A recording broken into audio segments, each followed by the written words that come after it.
periodista Javier Garza. Él es periodista actualmente de Grupo Imagen, tiene un noticiero por allá, es exdirector editorial de El Siglo de Torreón, también colaborador de diferentes medios a nivel nacional, con quien trabajamos juntos cuando éramos corresponsales allá en la Ciudad de México, cuando era corresponsal nacional. Y pues Javier Garza conoce muy bien a Coahuila, lo que ocurrió con Moreira, y le pedí que me ayudara a hacer un análisis para hacer un paralelismo, un análisis comparativo de lo que está ocurriendo en Sonora. Aquí apenas llevamos un mes de gobierno. Ya usted recuerde, Coahuila es el estado más endeudado, más de 35,000 millones de pesos de la deuda que dejó Coahuila. Sonora, la deuda aquí rebasa los 20,000, 21,000 millones de pesos aproximadamente. Coahuila, Moreira, pues gobernó. También era un gobierno vertical, autoritario, un gobierno que salió muy desgastado, y hay un paralelismo que se puede hacer con el padrecismo. ¿Qué fue lo que ocurrió con Coahuila? ¿Quién terminó en la cárcel? ¿Y frente a qué estamos? Javier Garza, buenos días, ¿cómo estás? ¿Qué tal, Luis Alberto? Muy buenos días.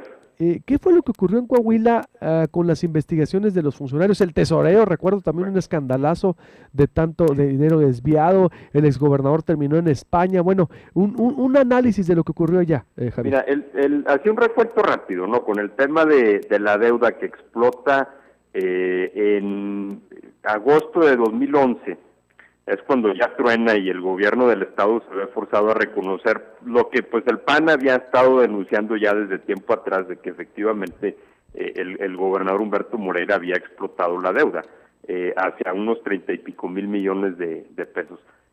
Lo que sucede, para empezar, Humberto Moreira ya no era gobernador de Coahuila en el momento en el que truena eso, ya se había ido como presidente nacional del PRI, y ahí es en donde empieza, digamos, su declive político, ¿no? En el momento en el que pues ya no puede sostener el encubrimiento que había ocurrido. Lo que pasa específicamente con el tema de la deuda son dos cosas. Por un lado, la falsificación de documentos, de decretos del gobierno del estado, que fueron decretos falsos en los que supuestamente el gobierno del estado autorizaba la contratación de créditos, que fueron llevados a la Secretaría de Hacienda para sacar ahí garantías frente a los bancos y pedir dinero. Y por otro lado también la falsificación de fichas de la Secretaría de Hacienda, de las garantías que daba la Secretaría de Hacienda para que los bancos supieran que un crédito estaba respaldado por participaciones federales. Todo este esquema fue montado por el ex tesorero o el tesorero estatal durante la mayor parte del gobierno de Moreira, Javier Villarreal, y su equipo cercano de colaboradores, y también un par de funcionarios de la Secretaría de Hacienda a nivel federal. Eventualmente todo esto queda destapado. Javier Villarreal es detenido en octubre, hace ya por estos días que se cumplen unos 4 años, de hecho. Es detenido por falsificación de documentos, pero es dejado libre bajo fianza y desaparece. Desaparece él, la PGR le abre una investigación, pero él nunca se vuelve a saber de él. Y al mismo tiempo empezamos a enterarnos que el gobierno de Estados Unidos empieza a investigar movimientos financieros sospechosos que Javier Villarreal había estado haciendo en Texas, concretamente compra de propiedades principalmente, lo cual le abre un segundo frente al tema de la deuda, que es dónde quedó el dinero, porque finalmente solamente la mitad de la deuda que se pidió está justificada en los informes de gobierno y en los reportes de gasto del gobierno del estado. La otra mitad no lo estaba. Entonces, pero las investigaciones se centran principalmente en Javier Villarreal. El gobierno de Coahuila no la mueve mucho, la verdad. Entra el nuevo gobernador Rubén Moreira, hermano del anterior, claro, y no la mueve. La PGR ni siquiera en tiempos de Calderón la mueve, digamos, de una manera considerable, y bueno, en tiempos de Peña Nieto pues menos.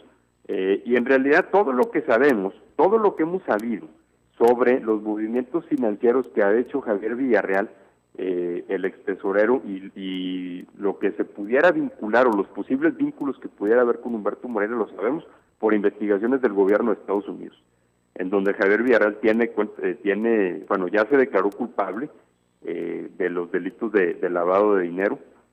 Otro empresario coahuilense cercano a Humberto Moreira también se declaró culpable, acusó, incluso él señaló a Humberto Moreira como que había encabezado una serie de reuniones en las que se discutía el uso de dinero público de Coahuila para campañas electorales, pero hasta ahora Humberto Moreira no ha sido acusado de nada, ni en México ni en Estados Unidos. Es decir, la ha librado entonces, como quien dice. Él sí, sus colaboradores no, pero la ha librado, digamos, en el sentido estrictamente jurídico o legal, ¿sí? Obviamente en el sentido político, pues no, la carrera política de Humberto Moreira está acabada. Obvio. Realmente no, él que tenía aspiraciones de ser miembro, por ejemplo, del gabinete de Enrique Peña Nieto, ¿no?, cuando era presidente nacional del PRI, pues ahora está políticamente acabado. Y sí, de alguna manera cuelga sobre él todavía a lo mejor la amenaza de que se le abra un proceso en Estados Unidos. Vamos, aquí el punto clave es, en México, ¿por qué las autoridades mexicanas nunca procedieron con contundencia, ¿no? Coahuila solamente procedió contra el extesorero, pero luego lo dejó ir. ¿Al cuánto tiempo, Javier, inició esto? Bueno, no, o sea, lo detuvieron un día, salió el día siguiente y después no se volvió a saber de él. A ver, pero es decir, cuando termina el gobierno, ¿lo detienen inmediatamente? No, bueno, estaba todavía el interinato antes de que concluyera el periodo de Humberto Moreira. ¿Sí? Él, cuando truena ya la bomba de la deuda, que esto es en agosto de 2011, ya habían pasado las elecciones, Rubén Moreira ya era gobernador electo, pero todavía no tomaba posesión. Estaba como gobernador interino Jorge Torres, quien después también fue acusado en Estados Unidos de lavado de dinero. Jorge Torres cesa a Javier Villarreal como titular del sistema de administración tributaria del Estado, porque es cuando explota ya todo el tema de la deuda, en agosto de 2011. Después conocemos todo el asunto de los decretos falsificados, de que se había pedido créditos con papeles falsos, etcétera, y Javier Villarreal es detenido en octubre, un día, no recuerdo qué día era, pero era viernes. A los 2 meses. El sábado sale, recuerdo muy bien cuando lo cubrimos, ¿no? El sábado sale libre bajo fianza y no se vuelve a saber nada de él. O sea, lo detienen un día y sale el siguiente día libre bajo fianza. El siguiente día paga fianza y sale y se pela y nunca volvimos a saber de él. Paralelamente el gobierno de Estados Unidos lo empieza a investigar y ocurre una cosa muy extraña. Javier Villarreal de repente un día es detenido en la ciudad de Tyler, en Texas, en el noreste de Texas. Y es detenido porque iba él manejando con su cuño, creo, su cuñado, en un carro que lo detiene por una infracción de tránsito. El cuñado le encuentran un arma, le encuentran dinero en efectivo y lo meten a la cárcel. ¿Sí? Pero como el cuñado acredita la propiedad del arma, lo otro eran delitos no graves, él paga fianza y sale. ¿Sí? Entonces nosotros nos enteramos que Javier Villarreal había sido detenido en Estados Unidos y soltado, pero vamos, los de Tyler nunca sabían que era un tipo que era buscado aquí en México, pues, ¿no? Es hasta después que el Departamento de Justicia de Estados Unidos empieza a abrir investigaciones. ¿Sí?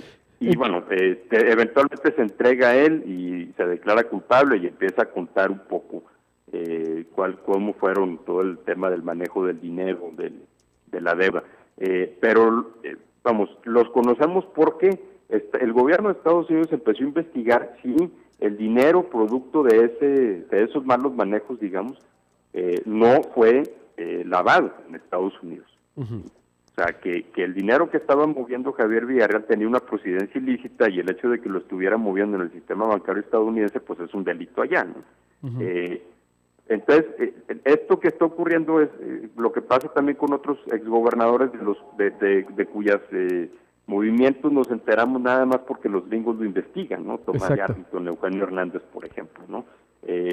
No necesariamente porque los mexicanos. En el caso de Paderas, pues yo creo que habría que estar pendientes a lo que pudieran tener fiscales de allá de Arizona, supongo, ¿no? Que es la referencia más cercana para Sonora. Sí, y que ya lo tiene, a él y a su familia, el departamento, el Homeland Security había dicho también, lo está investigando por supuestas transferencias en millones de dólares, el SAT, es decir, Hacienda salió en su momento, The Wall Street Journal lo publicó. ¿Cuántos colaboradores de Moreira están procesados? Porque veo que a lo mejor los delitos, me dice por acá el abogado, ¿Por qué delito fue que queda bajo fianza? A lo mejor es lo que va a ocurrir aquí. Era falsificación de documentos o una cosa así. Eventualmente cayeron varios más, pero todos quedaron libres, incluyendo 2 funcionarios que trabajan en la Secretaría de Hacienda, que estaban, digamos, coludidos, pues.